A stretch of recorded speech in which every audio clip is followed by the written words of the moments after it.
So, good evening, everyone. Welcome to Cop Talk, post Merseyside Derby and UCL Semi-final preview. And hello to Jaden. Good to see you, my friend. Thanks for having me, man. It's been a while. Listen, man, you're an honorary member, man. You can come whenever you want here, man. You know that. Yeah. So, wow, I mean, look. I haven't spoken to you for a while. I mean, obviously we had a chat earlier today, but I haven't spoken to you for a while about Liverpool. But oh my God, what a season so far! Yeah, Unbelievable. It's been amazing. I think the last time we spoke, I'm not even sure if we had won the Carabao. The last time I came on here, No, I think it was before AFCON. And we were all worried about what was going to happen when Salah and Mane went. And, well, we all know how that went. Yeah, we do. But what I do want to capture for the Cop Talk audience is I called it for Luis Diaz, man. I did say what a player he was. And he's actually better than I thought he was, to be honest with you. Yeah, you did. You warned us that he was going to be great. I mean, I heard stuff about him, like I said to you earlier.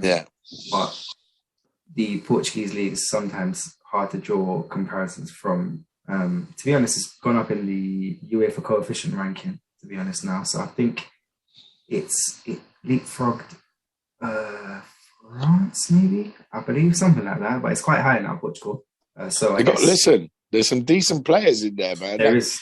I mean, just look at Benfica, who we played last. That Nunes looks a player. He's in the shop window now. He's definitely going to get a big move. That other one, Rafa Silva from Benfica, he looked really good in that first leg. And I think Liverpool were looking at some Porto player as well. Can't remember his name. I know there's been links to Nunes. Was saying he's a good player, saying he's a handsome boy. Yeah, that was a bit worrying from Klopp. whether he was just trying to cater to his ego, I don't know. But hey, listen, So listen, Diaz, amazing, and we'll get to him in a minute, I'm sure. But let's talk about the Merseyside Derby. What did you think? I totally dislike Everton Football Club, to be honest. They're horrible. There's so many things about it, you know what I mean? I don't think I'll ever forget, them basically ruining our season with the Virgil injury, the Thiago injury, Divock stamping on Divock's, breaking his ankle. There's so many things that they've done in the derbies. And I think the problem is with them is they are going more and more into the small club mentality where they know they're not going to get a result against us. So they're just trying every trick in the book to frustrate us. And I think, honestly, I know a couple of their fans, and I think, honestly, they'd be happy to stop our season rather than to get anything for themselves. You know what I mean? Down to Pickford time wasting in 30 minutes, Gordon diving every second. Some of the challenges, it was horrible. I mean, Lampard didn't come to coach. It was Mourinho-esque stuff back then. They had 15. I like the guy who asked him that question. He said, "Did you take anything from Mourinho's tactics when you came here in Germany?" Like, called him out, man. Yeah, reporters are so cheeky. The way that was funny, man. Lampard was like, "No, I didn't do that. I didn't." Of course, he did. Yeah, and it's annoying. Yeah, I mean, they had 15% possession. They didn't come to play. And then the annoying thing about it is Lampard saying, "Oh, you don't get those penalties given at Anfield," and blah, blah, blah. And it's like, you didn't come to play. That wasn't the reason why you lost that game. Like, you had no chances. You didn't create anything. Like, we outplayed you, and you did try and take it there. And to be honest, it was a bit disappointing how players were reacting in the first half. You know, the brawl. Yeah, I don't mind too much about that. Because what do you think the Mane slaps and that? He's got to be careful with that stuff, man. Yeah, the problem is, okay, look, the way I see it is I've got no problem with Everton shutting up shop and not playing because they can't play us at football. And they know that. And that's fine. Listen, you don't have, Atletico Madrid play a very similar kind of football. The problem I have with Everton is it was, okay, Pickford was one. Every time he got the ball, falling on the floor. In the first 10, 15 minutes, he was doing that. I mean, come on. I get it. If you're at 0-0 and it's 85 minutes, yes, I understand all of that. Richarlison and his antics. I mean, what he did to Henderson at the end, when he kicked Henderson, and they didn't make anything of that. But for me, that was a shocking thing he did. He had his studs on Henderson's shin. Yeah, it was high. It was like just literally below his knee. So I'm not sure. What's annoying about it as well is the next day and stuff. Like, I've had so many conversations in different group chats about, was it a pen on Gordon, et cetera, et cetera. And it's like they're making, a lot of media's making that the focal point. I mean, Everton have put in a complaint to the PGMOL. To review. Like, they can do all what they want. It's not going to do anything. Yes. At the end of the day, listen. The first challenge in the first penalty shout they had, Gordon dived. That's a blatant dive, and he came out and said, "Oh, I felt contact. I went down." Hell no. He created the contact, and he dived. And the problem, see, Liverpool. I think this game was perfect for Liverpool at this time of the year, because we're going to have other battles from now until the end of the season. And Liverpool showed they can stand up in a battle and they can fight. And that's why I don't mind that little brawl. I don't mind all of that stuff, because they were all ran into it there and tried to get involved. And that shows a team that's together, and that's really important. So, if you pick on one of the Liverpool players, mate, they're all on you. Yeah. You ain't gonna bully Liverpool. I definitely agree with you. And so I was happy to see that. The problem is the second penalty shout, that could have been given. That was close. If that was given, we can't have any complaints really, because he's clumsy there. And that's why I worry when Matip's in the team against any pace, because I love Matip, but he hasn't got the pace. I mean, that guy just ran past him. He's a fast bloke, though, to be fair. Yeah. Anthony Gordon was quick and he was dangerous yesterday. Yeah. But if that would have been given, we couldn't have really complained too much. Yeah. Because he kind of pushed him and then he fell on top of him. It was a bit clumsy, To me, like... But I think the fact he didn't get it was because he dived for the first one. Now, if he didn't do that, I think he would have got that one. Yeah. I think he would have got that penalty. If he didn't try and con the referee. Yeah. And I think Gordon has got form for it. I think it's not just in the Liverpool game. I think there's a couple of other games where he's done that. Yeah. So he's becoming a bit of a serial diver. Yeah. So I think he's a good player, but I think he needs to get that out of his system a little bit. Yeah. I mean... Richarlison, I hate him. If there's one player I dislike, he's a rat, isn't he? He's shot. Listen, he's got ability. There's no doubt about it. He's got ability. But I wouldn't have him in our team if he was free. No way, I wouldn't want. I couldn't support him on the pitch. He's nowhere near good enough for our team anyway. But even if he was, I wouldn't take him.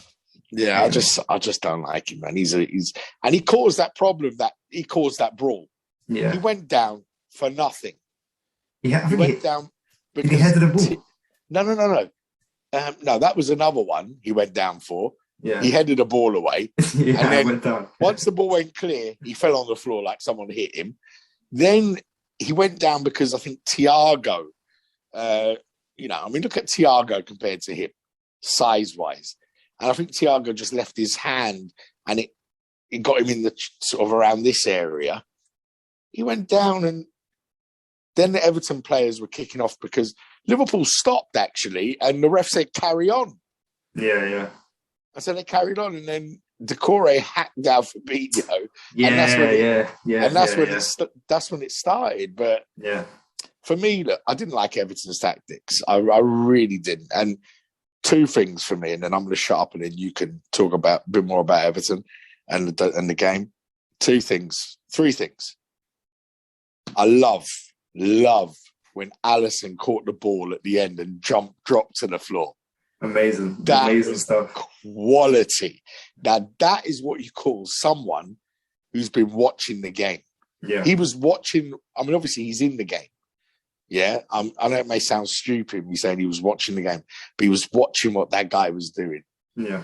And he did that for the fans. Yeah, did you see all the Liverpool fans laugh? They loved it, yeah. They loved it. That was honestly. so good. So good. Yeah. Moment number 2. Luis Diaz. That showboat control in his first Merseyside Derby. Oh my God. That was just I was watching it on TV. I stood up in the house on my own. I was cheering when he did that. I was just like so happy. That one moment. And what I love most about it, he didn't just stop there and do a little side pass. He then took the ball. He almost scored. Yeah. I mean, wow, what a player. Next year, he's going to destroy the Premier League defenses if he stays fit, which it looks like he might do, so wow. And then obviously Origi getting his goal was amazing, but that's me and Everton, man, and that game. I was just happy, and I think it will stand us in good stead for the fights we've got to come, because there will be some battles we're going to have. Yeah. What do you think? What did you enjoy? I mean, yeah, I echo most of your points. The penalty for me, to be honest, I don't think it's a penalty. Is it a Premier League penalty? Probably. They've been given all season. They've been given last season, etc. It's this thing where players are running side by side, both of their arms out, and the attacker steps in front. As soon as he steps in front, he just goes down, and they get given all the time. If you watch Kane, and they're really good at it. All strikers do it. They're taught to do it, to be honest. They're taught from a very young age. That's what they should do. You get in front of the person's running line and you force a tangle of legs. You force a whatever. So for me, I don't think it's a penalty. But yeah, it definitely could have been given. The annoying part. The only thing is with that, Gordon was slightly ahead of him. Yeah, but that's the thing. They meet at the same time, and then Gordon gets ahead of him. And then he goes, and obviously Matip's arm extends as well.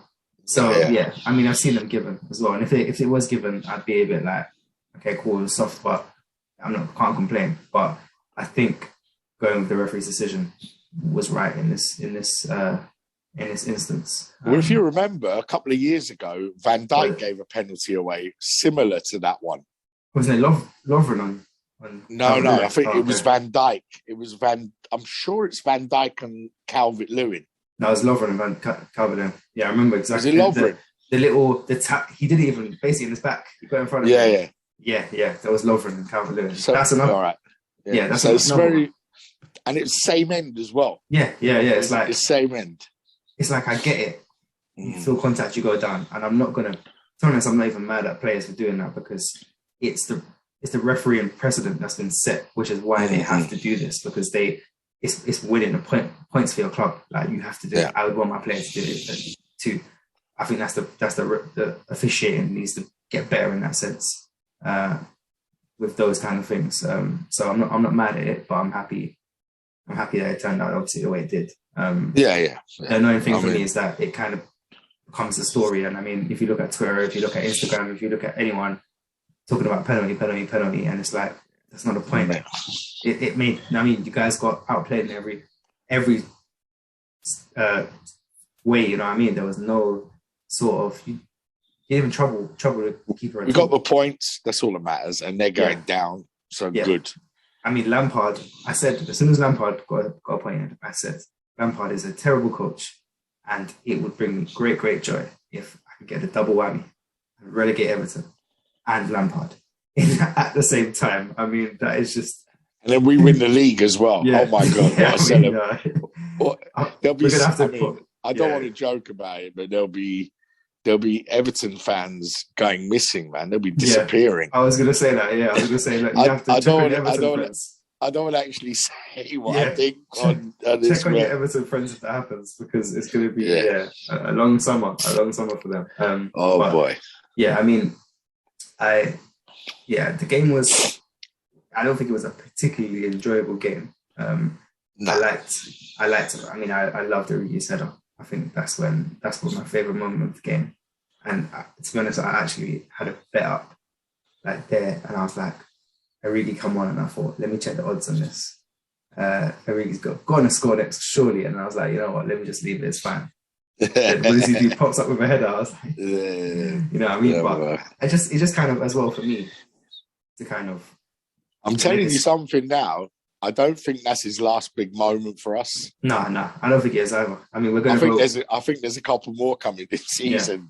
Yeah. And I think Klopp was clever to bring him on because he knows that he has a history against Everton, one. And two, I think he knows that this guy could be the difference maker this season for us. He knows. He's a clutch. He said it in his post-match. He was just talking about how of a good footballer he is, and how he's going to be such a shame to lose him, but he knows that wherever he's going to play, he's going to do well. And for me, I think I've not been the biggest fan of Origi in general over the years because I don't think he's good enough. No.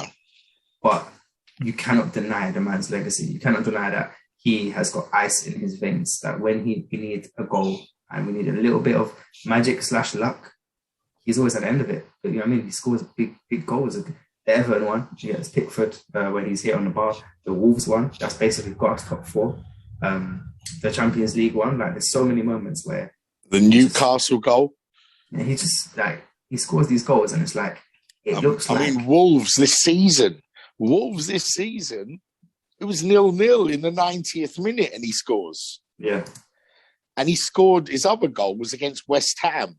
When we were 3-1 down, he brought us back to 3-2. And I don't know if you remember in that game, he had a chance to equalise in that game right at the death. Yeah.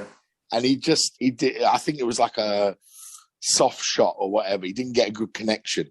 He was in a position to equalise there, you know. But when he gets the ball, I'm just actually thinking, this guy's going to score. In the clutch moments, I'm like, get it to Origi, which is just mad to think about. That's what we're saying about him as a player. Like, I think for me, hopefully, like you said, he has a couple more moments, but I think I've definitely got to take back, you know what I mean, some of my kind of what I said about, you know what I mean, how he's not good enough and blah, because he's not good enough.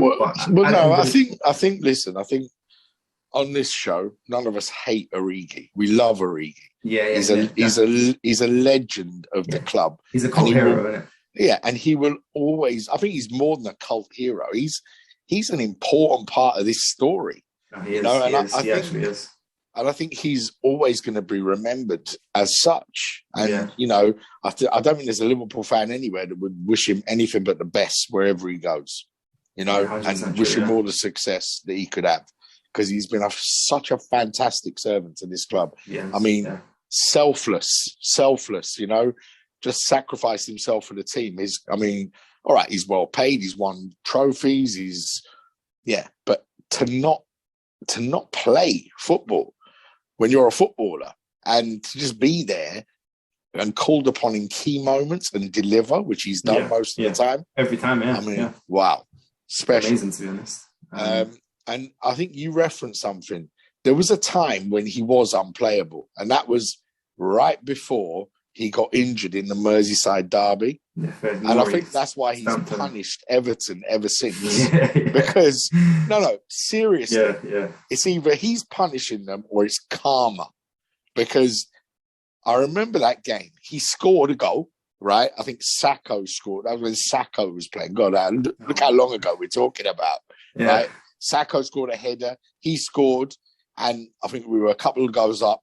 And then that guy, Forez Monte, whatever, I forget his name. Fites Mori, I think it was. Whatever his name is, right? Some rubbish defender Everton had at the time. Broke his ankle. He did his Achilles. Achilles, okay, yeah. And he went down the back of his ankle, and he went through him and he did it. And he started clapping when he got sent off. And he pointed to the badge. Yeah, pointing to the badge off, and the Everton fans, and they were all loving it. Origi took about 2.5 years to get over that injury. Yeah.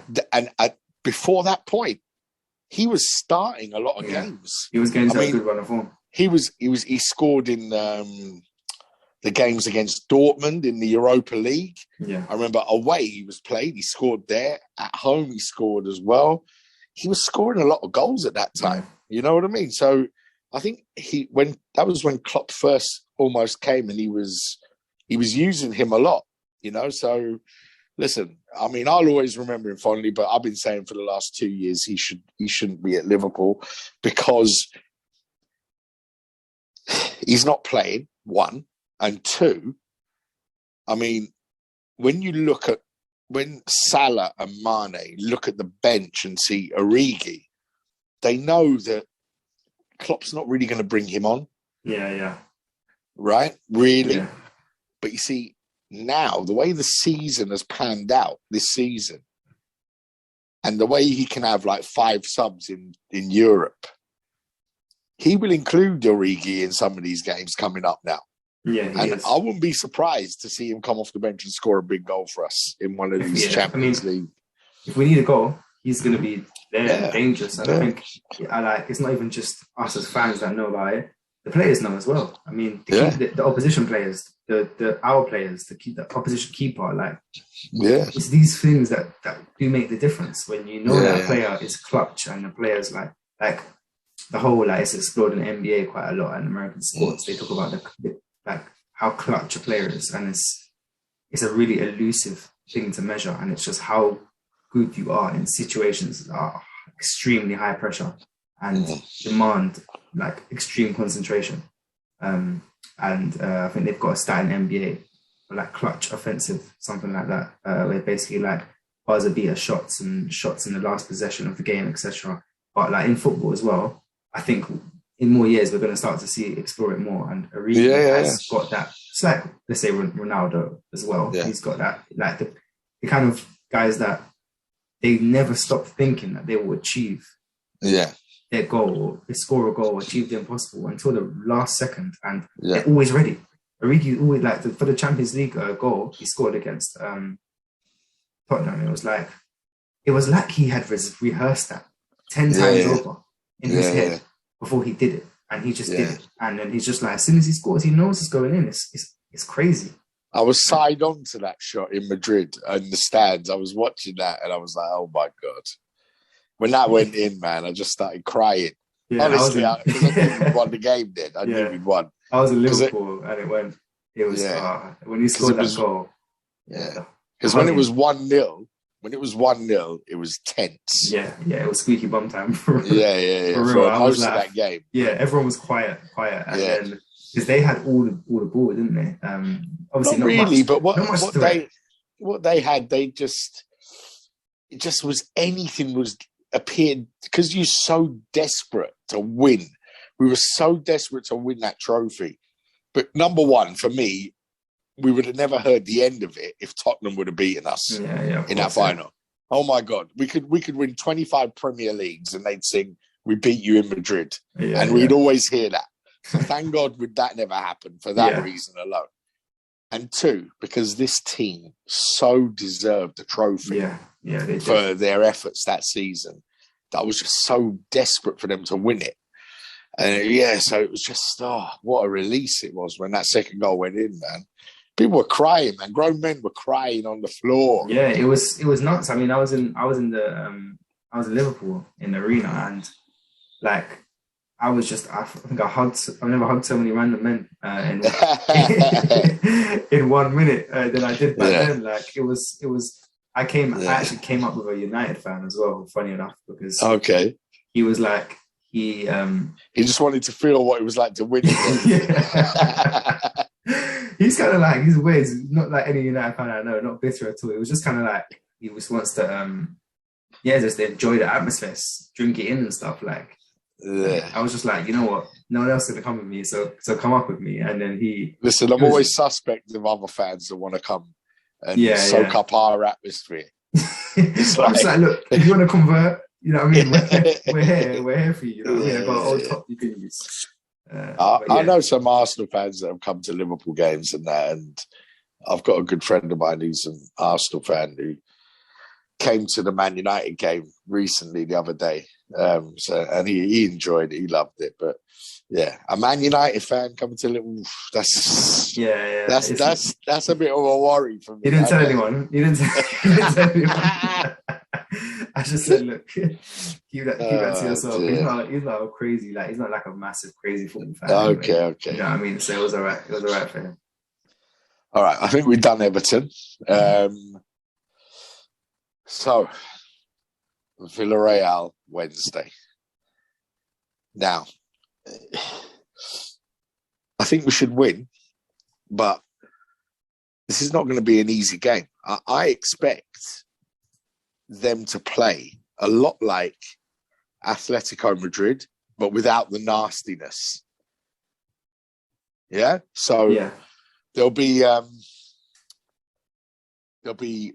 very organised, but they're very technical as well. I mean, from what I saw against the way they played against Bayern Munich, they're not a team to be trifled with, despite their position in La Liga, 6th or 7th or wherever it is they are.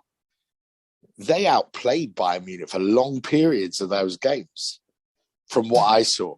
So for me, I think they're dangerous. I just think we'll be too dynamic for them. And we've got the know-how on how to win in these tournaments. You know, as a team. I know Emery's got great know-how to win European knockout ties. And he's a very good manager.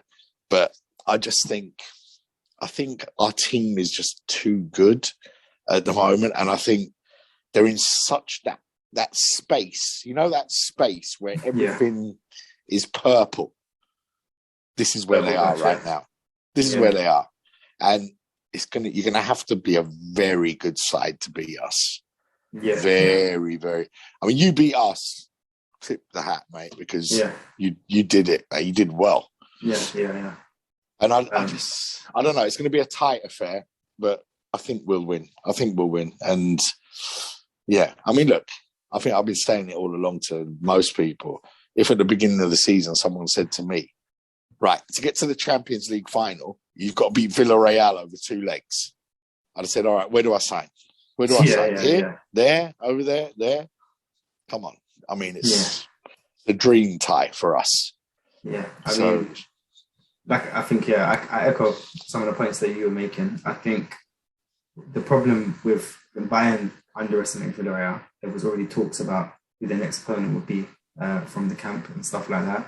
And I think Villarreal kind of took that personally and was like, right, we're not good. I think Pau Torres spoke about it in an interview and said, like, the Bayern, it was known to them that the Bayern lot were underestimating them. Some of the comments that were made to some of the players. And he put in a little cheeky comment saying, Liverpool already know about us and not to underestimate us. And I thought, okay, all right, we'll see. We won't underestimate them. No, we won't. We don't underestimate anybody. I've never seen us underestimate anybody. I think, like you said, Emery is a master tactician. He's very, very, very good at two-legged ties. He's also very good at preparation for opposition. Like really, really good at that. Watch some of his sessions, and he's very, very kind of in depth with how he wants to.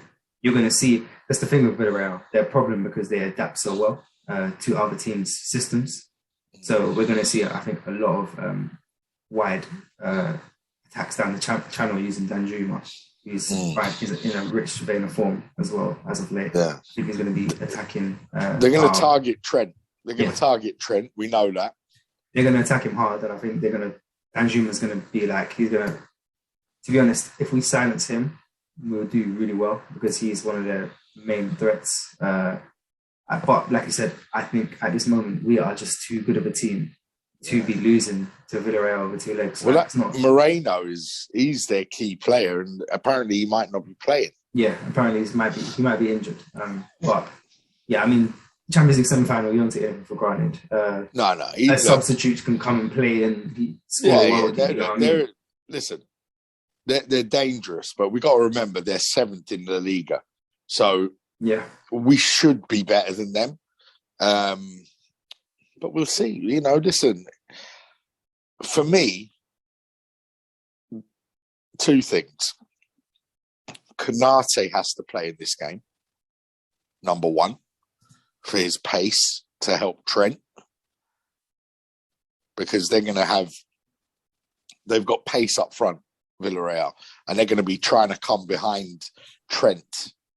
Now, they won't target Van Dijk's side. They'll come the other side.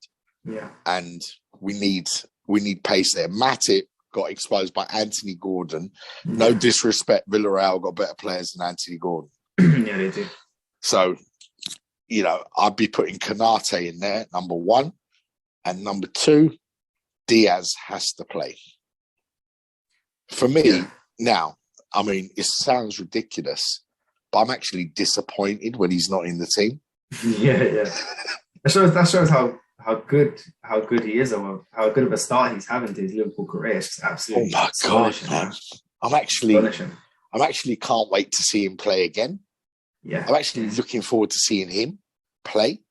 I love it when he gets the ball. I'm like, oh, come on, man, just do something. Let me see. Yeah, it's not only him. It's not only him as well. I mean, it's not only us. Sorry, it's a lot of like opposition fans are like, wow, like they can't believe how good this guy is, and he's kind of like, what's it called, an ode to the past, because how he is so flashy and how he's so like he's doing eight no-look passes a game for absolutely no reason, and touches like that one against Everton for absolutely no reason. But it's God, it's taking anything out of his game.